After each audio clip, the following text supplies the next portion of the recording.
Chapter 10. Duo stayed where he was, somewhat relieved the guard hadn't thought to hit him a second time to make sure. A quick roll back of the eyes and an ungraceful fall straight down was often a good move. If running was out of the question, that is. He laid on his side, his eyes barely open, and stared at the array. The chalk lines were thick and white and meant nothing to him. But every now and then he could catch a glimpse of silver threading through the curves. He saw it only in his peripheral vision, and it was gone the second he moved his eyes to look. Heavy footsteps came closer, and he instinctively relaxed his body, letting his eyes close to slits. I'm not convinced, and a second array would... General, I would normally agree, but given that your references have come to the same conclusion as I, perhaps you should try it at least once. Mustang's voice answered. A hand grabbed Duo by the scruff of his neck and hauled him upright, and an arm grabbed around his chest. Duo made a point of groaning softly, as though he was coming around. Before he could get his feet under him, he was dragged backwards. One of the guards had him securely, pulling him back until he was by the wall, and dropping him there. Duo glanced up at the guard with a scowl, and then realized something he'd not thought to ask. "Hey, mister," he whispered, ignoring Mustang and Tanaka speaking at the edge of the array. 2 more people had joined the men, an older man and woman, also in dark blue. Duo noticed they had silver chains hanging from their belts, like Mustang and Edward. "Hey," Duo repeated. When the guard looked down, Duo raised his eyebrows and tried to look nonchalant. "How many days are there in a year?" "How many—" The guard blinked. 365, not counting leap years," he said, baffled. "Ah." Good, Duo thought. He wasn't sure what a leap year might be, but he suspected the rotational length of this world was likely identical to his own. He doubted there was much in it, but since he'd raised the issue, he figured he'd make sure. "Leap year 366 days?" "Yeah." The guard frowned and crossed his arms. "Now shut up, kid." Duo grinned and made himself comfortable against the wall, figuring he had a prime spot to watch the goings-on. Mustang and Tanaka had pulled back slightly, and Alphonse was talking with Edward. Then Alphonse came to stand by Duo, but didn't say anything.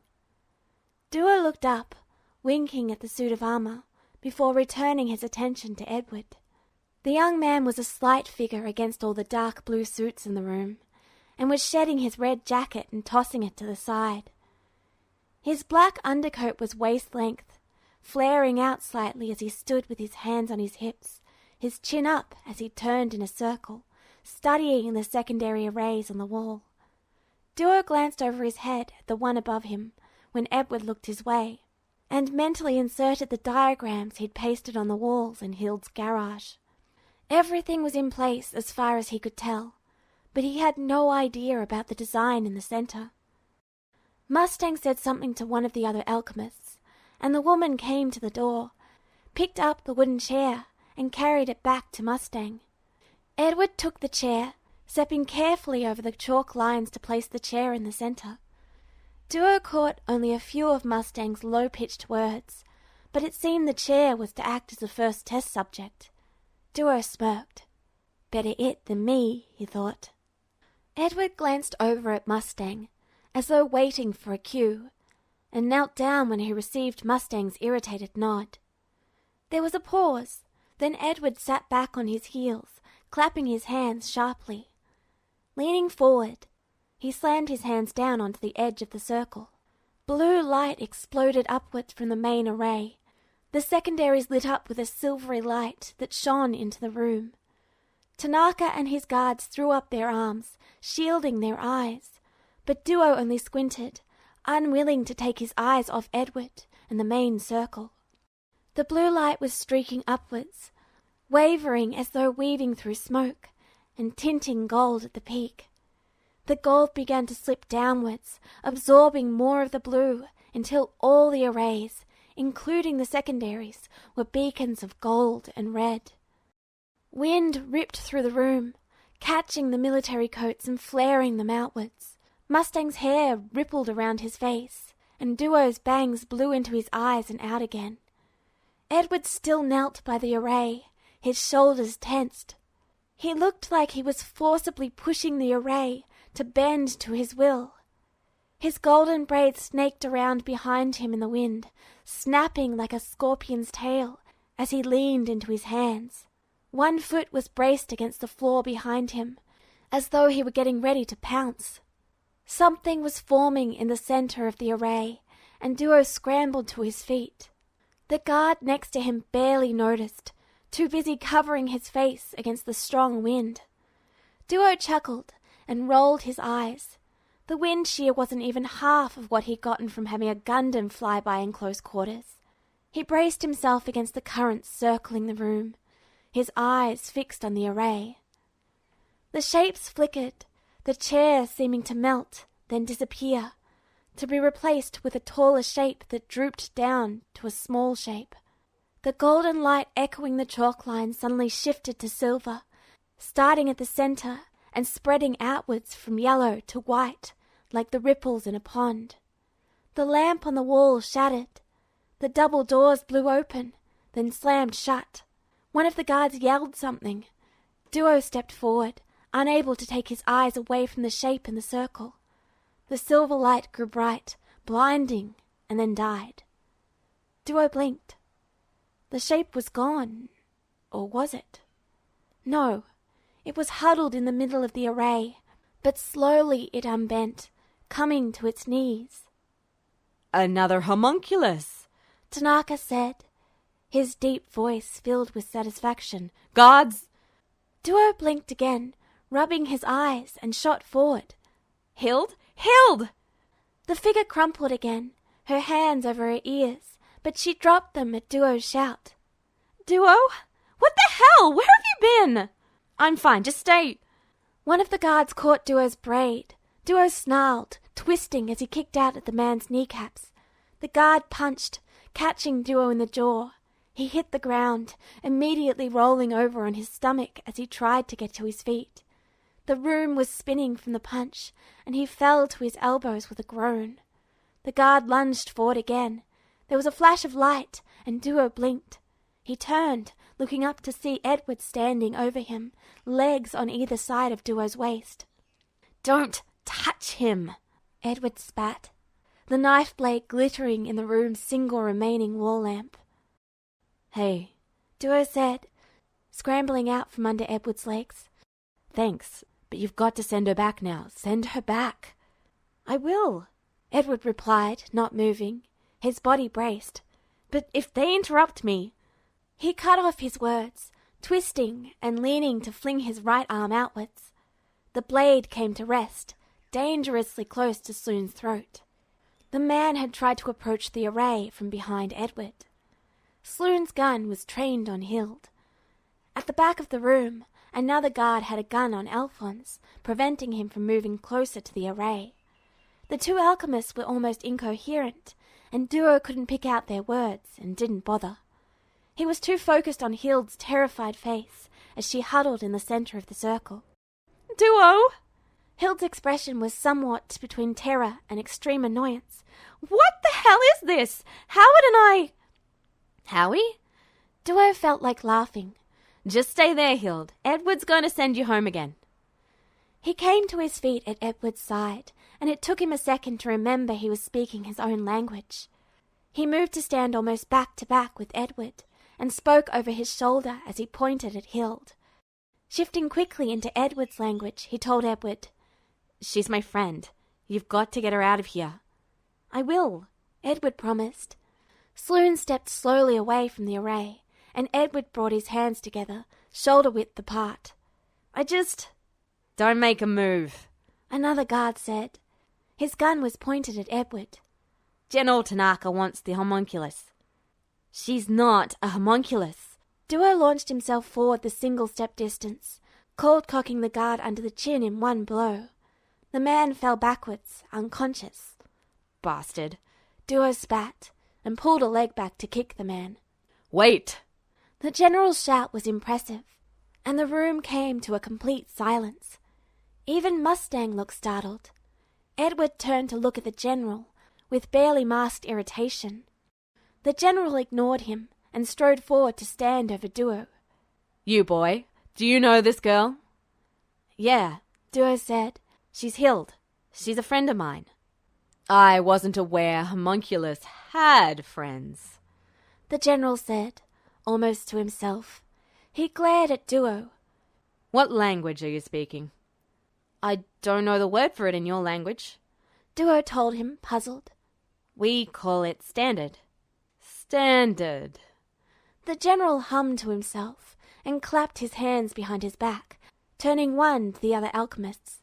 Mathry, your report said Homunculus must be educated completely by the creating alchemist. Duo? Hild hissed in an undertone, her eyes darting back and forth between the men. What are they saying? Be quiet a minute. Duo whispered back, as loudly as he dared. We're trying to convince him you're not... He frowned and waved one hand for her silence. Just hold on. One of the guards stepped closer to the array, his foot nudging the chalk line. Edward frowned and stood up, his hands on his hips. Get away from the array, he spat. Full metal, Mustang warned. But homunculus are supposed to... one of the alchemists was explaining. Colonel, Edward protested. The guard took another step, and Edward didn't hesitate. He clapped his hands, pressing them against the floor. Blue light from the reaction shot upwards, then streaked towards the guard, to spread out in a circle around the man. What the hell? Tanaka burst out. Duo turned his back to the array and Edward, ready to defend. The blue light faded as the guard hollered. The floor had somehow melted upwards, wrapping around the guard and pinning him in place with steel bonds. Edward shot Duo a smirk. The rest of the guards still had their guns trained on Hild. The girl was curled up in a ball, trying to make herself the smallest possible target. Her blue eyes were glazed with fright, and she seemed to be shaking. Duo sighed, knowing he'd done the same thing when he'd first come through, and tried to focus on deciphering the 4 people talking at once. Mustang's voice was too low, and the alchemist was speaking at the same time. The general's voice rode over all of them. Transposition, he announced. I'm still not convinced. There's no known records of making a homunculus from a chair, Edward interrupted. If it were that easy, we'd be swarming with them. Duo turned in time to see Hild lower her hands and start to straighten up. 2 of the guards raised their guns again. Duo could hear the safeties clicking off. He tensed, and Edward noticed with a scowl. General Tanaka, sir! Edward pointed to the guards. Those men... Tell them to lower their guns. Duo interjected. You're scaring my friend. What the hell does a homunculus know about guns? Mathry scoffed. Duo pulled out his gun and shoved it one-handed into the man's face. I know enough to kill you, Duo snapped. The room was silent for a minute. Then Tanaka narrowed his eyes. Full Metal gave this boy a gun, Colonel Mustang, he said coldly. I am not impressed with... It's not my gun, and I didn't transmute it, damn it, Edward retorted. He pointed at the trapped guard. I don't need one. Hild, Duo shouted over his shoulder. He kept his own gun trained on the alchemist. Where's your sidearm? Right here, she called back. Who do I shoot first? Not me, Edward yelled at her, putting his hands up. Hild giggled, and Duo guessed she'd shifted her target to someone else. Duo wasn't surprised that Edward had gotten the gist of the conversation. Tones carried more meaning than people realized. At least Hild knew Duo well enough to figure out right away that Edward was a friend, based on the fact that he and Duo were almost back to back.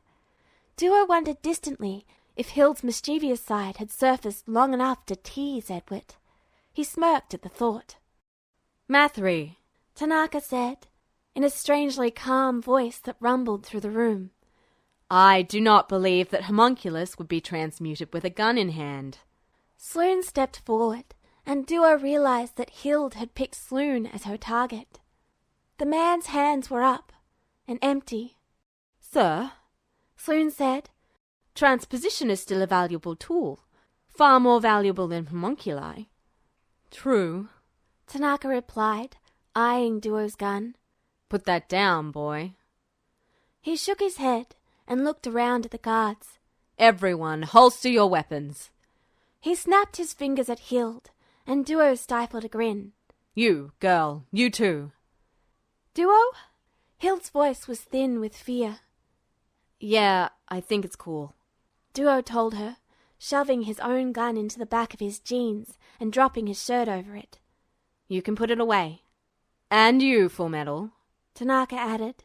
Drop your hands. Duo realized Edward's hands had been ready to clap for the past several minutes, and he winked at Edward. He got a scowl back for his efforts and shrugged in response. Edward nodded and dropped his hands, waiting. Transposition, huh? Tanaka said thoughtfully. Colonel Mustang. Sir? Mustang said. He stepped forward. His hair was a little tousled from the wind, but he seemed bored, as though the past so many minutes were no more fascinating than watching paint dry on some part. The Colonel's dark eyes flashed once in Duo's direction, and Duo thought he caught a bit of amusement at the whole thing. Mustang certainly didn't seem too worried. I would appreciate you assigning Full Metal to be interviewed by my staff until the knowledge has been properly transferred and recorded, Tanaka announced. Of course, sir, Mustang replied in that smooth tone. Do you, boy? Tanaka turned to Duo. Do you know how to do this array? Duo shook his head. I still don't know how I got here, really. I see. Tanaka pondered that for a moment, then looked at Mustang. Sir! Edward's voice was low but urgent. The array! Duo turned to see the silver light fading, and he frowned, puzzled. What's going on? Hild looked around, then turned at Edward's frown. She leaned towards Duo and started to stand up. Duo? Stay there, Hill, Duo called. Full Metal? Tanaka's voice was almost hesitant, as if he'd just realized he was truly out of his depth. Behind him, Mustang's lips curled sardonically, but the expression was gone instantly, and Duo could see Mustang tensing, his eyes on Edward. We've got to send her back now, Edward said. Duo, get out of the way. He clapped his hands and dropped to his knees, slapping the palms of his hands against the edge of the chalk circle. The blue light streamed upwards, then just as quickly flickered and died. Mustang, what the hell? Tanaka barked. It's the other half of the equation, Edward yelled over his shoulder. Hild was frozen in the middle of the circle. Someone on the other side has to put energy into the matching array. He sat back, clapping his hands together with an intent expression. He slapped them down on the array. Nothing happened. Damn it, Howie, Duo muttered. Don't give up. Don't call it quits for the night. What? What's going on? Hild yelled. It works both ways, Duo told her, in the silence as everyone watched. Howard's got to be putting power in it from the other side, or it doesn't work. And I'm trapped? Hild's voice went up in a shriek. Duo Maxwell, if that's true, I'm going to... Damn it, Hild, Duo snapped. Howard wouldn't just give up, would he? He only just got to L2, Hild replied. He came as fast as he could. I didn't know who else in the sweepers might help. And I know he's exhausted and... There, Edward shouted, pointing to a thin silver beam slicing down one of the secondary arrays. He grinned at Hild, a sharp look, and held out his hands. Hold on. He says to hold on, Duo repeated. I think I got the damn meaning. Hild shot Duo an annoyed look and fell to her knees. She clasped her hands behind her neck and ducked her head. And don't forget to put something by the ECM, or else the ECM will get transferred, Duo shouted. You let that happen and I'll... Hild raised one hand, waving it, and Duo shut up, grinning. Hild made a disgusted sound and wrapped her hand over the back of her neck again. Edward's palms meeting together made a resounding clap, and he slapped them down onto the floor with all the power in his body. The blue light shot upwards, and Duo stepped backwards. The wind whipped fiercely around the edge of the circle. Duo could see Sloane dragging the unconscious guard out of harm's way. The light shifted to gold, then split through with silver. The light was overwhelming, but Edward was staring intently into the center of the array, his lips tight, his teeth bared. Then the light faded, and Duo blinked. The wooden chair was back in the center of the array. There was a half-eaten sandwich on it, sitting on a paper napkin. Mustang chuckled, and after a second, even Tanaka had to shake his head and laugh quietly. And I suppose homunculi eat peanut butter sandwiches in whatever realm they come from. He turned to Mathry with a raised eyebrow. The alchemist could only shrug and look puzzled. Tanaka smiled ruefully, and turned to Duo. All right, boy, say your goodbyes and head home. Thanks, Duo said. He glanced past the group to see Alphonse still on the edges and smiled. Moving around the group of guards and alchemists, he trotted over to Alphonse, leaning back to look up at the suit of armor. Hey, he said. Hey, Alphonse said, his voice echoing softly in the armor's depths. I owe you lots, Duo said. No, Alphonse replied and giggled. You would have done the same for me. Yeah. Duo ducked his head, grinning up at Alphonse through his hair. He dropped his voice to a whisper. So, I'll be seeing you, right? That would be cool, Alphonse said. Good, Duo told him, and placed his palm flat on Alphonse's chest. I know you'll find what you're looking for. Thanks. I hope so too. No, Duo said and grinned. I know you will. Just take care of Edward. I always do, Alphonse said with a little bow. Duo nodded and headed for Mustang. The man looked down at him, his expression implacable, and Duo realized he was, for once, at a loss for words. The audience standing around didn't help either, and Duo decided to do the only thing he could think of. Mimicking Edward as best he could, he bowed his head, leaning forward a bit and holding it for a second before straightening up. It felt strange, but when he looked back up at Mustang, he was surprised to see the man was returning the gesture, though not as deeply. Duo smiled and moved to stand by Edward. The boy was staring at the array, his eyes troubled. It's not lighting up, Edward whispered. It will, Duo assured him. Hild will make sure Howard keeps at it until you get me back. You're so certain about it, Edward said, and he sounded almost sad. Duo punched Edward lightly in the shoulder, glad he was on Edward's right side, not his left side. He pretended to wince and shake his hand anyway, and was rewarded with a raised eyebrow and an eye roll from Edward. 5 years, Duo said under his breath. He crossed his arms and stared down at his feet, vaguely aware Tanaka was waving the rest of the room back, leaving him alone with Edward. You think he'll be around? Will you? Edward glanced sideways, through his lashes at Duo. The golden eyes caught Duo for a second, and he gave Edward a rueful smile. Edward frowned and shook his head. Don't die. I'll do my best. Duo squared his shoulders. So, I guess, now you do it again, huh? The array began flickering, silver streaks lighting the lines and pooling in the intersections. Duo smiled. Guess that's the sign, he said. Yeah. Edward stepped back and pointed to the center. Go on. Don't step on any of the lines, he added. Whatever. Duo shot back. Like I'd mess up your precious array. You would, Edward told him. You'd find a way to blow it up. Explosions are good, Duo called over his shoulder. He stepped carefully into the few bare spaces between the lines. He had to keep an eye on his feet, as though walking through a minefield. Oh! He turned and started to shrug off the coat. You want this back? What do I need it for? Edward pointed at his own coat. I've got one. Besides, yours is too short for me to wear. In your dreams, Duo taunted, hopping the last step into the centre and seating himself cross-legged in one graceful move.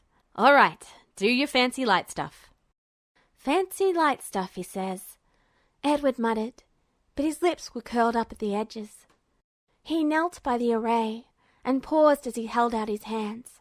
When Duo nodded, Edward smiled then, a little shyly, and waved with his right hand. Just a hint of movement. Then he took a deep breath, lowered his brows in concentration, and clapped his hands together. When the wind and light died down, the room was silent.